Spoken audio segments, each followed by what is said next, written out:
in a very animalistic way. I think she's very animal and she has a unique way of posing and using her legs and moving her hair and playing with her eyes, which is what makes her very sexy to me, and to a lot of other people.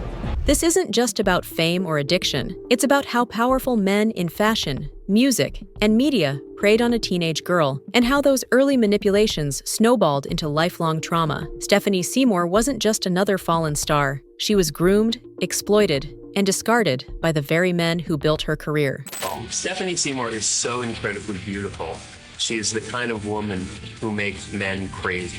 Stephanie Seymour was born in 1968 in San Diego, California. Her early life was quiet and ordinary, just a middle-class girl growing up near the beach, far from the flashing lights of the fashion world. But Stephanie wasn't like other kids. Her height, her face, her presence, people noticed. And by the time she was a teenager, those looks would pull her into a world she wasn't ready for. I wanted to be a model or an actress or something like that. I mean, that was always my dream since I was a little girl. That dream seemed ready to become a reality. At just 15, she entered the Look of the Year contest run by Elite Model Management. She didn't win, but that didn't matter because she had already caught the eye of John Casablancas, the 41-year-old founder of Elite. Casablancas was more than a businessman. He was a gatekeeper, a man with the power to turn girls into stars, and he used that power to bring Stephanie into his life, not just as a model, but in a deeply personal way. O que falta é trabalho sério feito depois. A maioria dessas gente querem resultado imediato. Então eles acham uma modelo e eles querem que ela comece a fazer grandes trabalhos imediatamente. A minha escola, que é a escola antiga, é que você tem que preparar uma modelo. She was still a teenager. He was married, with children of his own. But he didn't just manage her career, he took control of it, of her image, her time, everything. He decided what she wore, where she went, and who she became. From the outside, it looked like success. But from the inside, it was far more complicated. She wasn't just being guided. Many believe she was being manipulated. If you didn't play along with his sexual fantasies, he'd make sure you don't work anymore. Casablancas wasn't just a modeling executive. He was a powerful figure in an industry often criticized for its treatment of young talent. Known for surrounding himself with young models, his relationships often blurred professional boundaries. Stephanie wasn't the first, and she wouldn't be the last. But when he chose her, it felt personal, even special. That's the troubling part. When power and affection become entangled, it can feel like love, but may be something else entirely. Casablanca shaped her from the start, and the industry played along, handing him more power with every photo shoot she landed. Stephanie's career took off almost overnight, but the cost wasn't always visible. She was no longer just a girl chasing a dream. She became a brand, packaged, promoted, and ultimately shaped by the man who claimed to care for her. I did this photograph where I was hanging from the limb of a tree, but naked, from behind. And it's such a beautiful photograph. By 16, Stephanie was in Paris. But this wasn't some romantic coming-of-age story. This was a young woman navigating a professional world dominated by powerful figures. Male agents, photographers, and executives surrounded her, each one prioritizing commercial success. Stephanie was a rising talent, yet her personal well-being often seemed secondary to business interests. She participated in various shoots, some with mature themes. Though still young, the focus for many involved was purely on marketability and profitability. Donald Trump, then a businessman with a growing public profile, openly commented on her appearance. His remarks centered on her looks and perceived desirability rather than her talents, intelligence, or aspirations. To him, and to many others, her image was paramount. This was the environment Stephanie had entered, one where influential men often dictated her professional presentation, her style, and her public identity. She was never simply a model honing her craft. She was an idealized image, carefully constructed for public consumption. Her personal agency, her voice, and her own desires often seemed overlooked. We loved doing his shows. We loved doing his campaigns.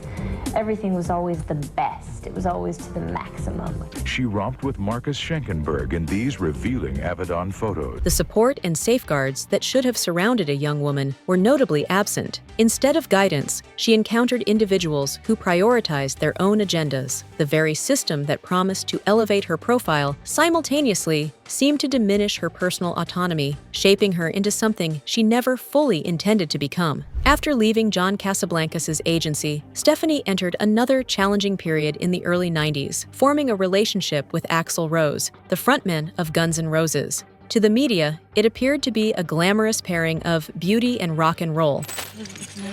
You don't. Fuck you. I don't care how I look. Axel's all defensive over you now. I like it. He like defends you and shit. However, beneath the surface, the relationship proved to be tumultuous. Arguments were frequent, trust eroded, and accusations of aggressive behavior were exchanged.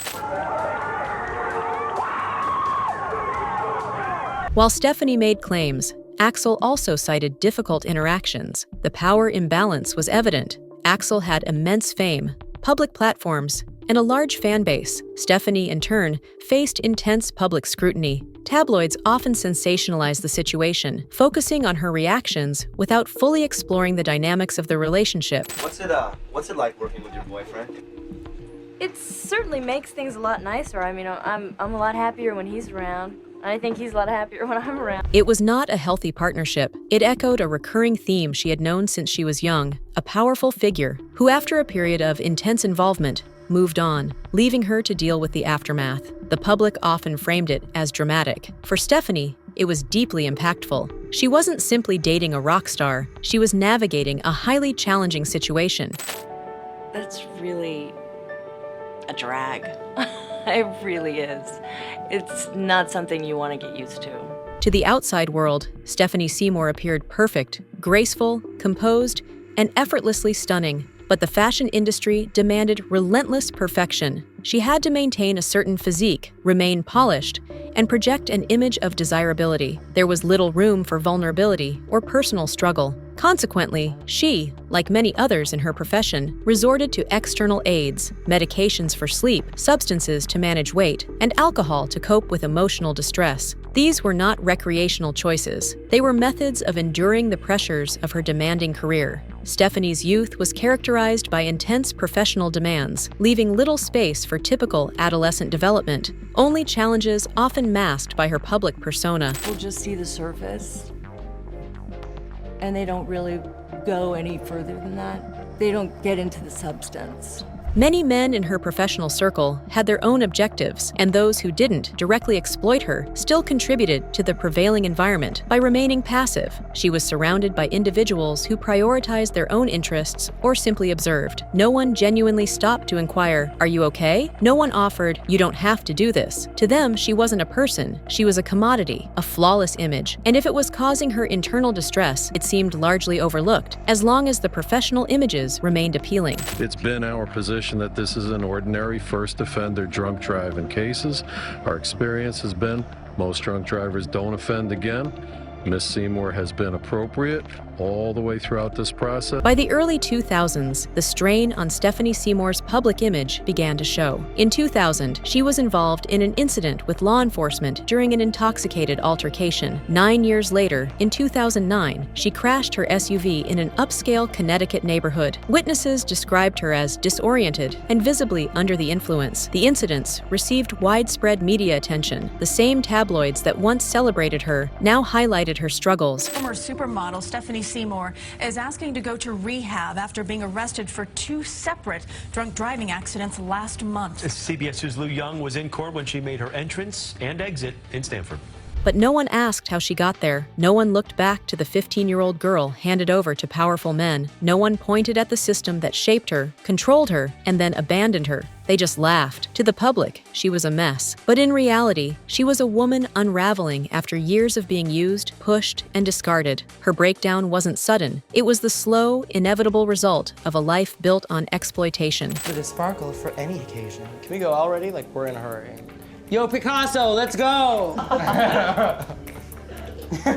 Shit takes time. Harry, can you help me with this photo powder? Because, like, it's gonna be a lot. Stephanie Seymour had 3 children, and for a moment, it looked like she'd escaped the worst of her past. But then her son, Harry Brandt, followed in her footsteps, straight into the same dangerous world that had nearly destroyed her. Young, beautiful, and magnetic, Harry became a rising star in fashion, but like his mother, he wasn't just noticed, he was consumed. The same industry that glamorized beauty and individuality offered him the same poison: pills, pressure, and endless expectations. We've been here 5 days, and we'll be here another 2 days, and we'll certainly come back.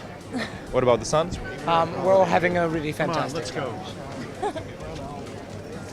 Harry wasn't protected. He was praised, used, and pushed until he broke. In 2021, at just 24 years old, Harry died of an accidental overdose. Stephanie wasn't just grieving her son. She was watching her past play out again. Only this time, she couldn't save him. The pain she had buried for decades resurfaced in the cruelest way imaginable. Her child wasn't just lost to drugs. He was lost to the same machine that chewed her up and spit her out. This wasn't just heartbreak. It was history repeating itself. You know, I feel great.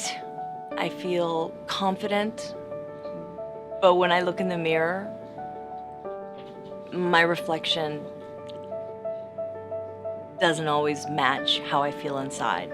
Rehab helped her detox, but it couldn't heal what fame had broken. The trauma went deeper than drugs. It was woven into her career, her image, her identity. She had been on the cover of Vogue, on billboards around the world, in music videos and luxury campaigns. But behind every pose was a girl who never had a chance to grow up, who never got to say no, and who never felt safe. Fame didn't protect her, it exposed her. Money didn't save her, it silenced her. So, she did the only thing left. She vanished. Not in flames, not with a scandal, but with a quiet, deliberate retreat.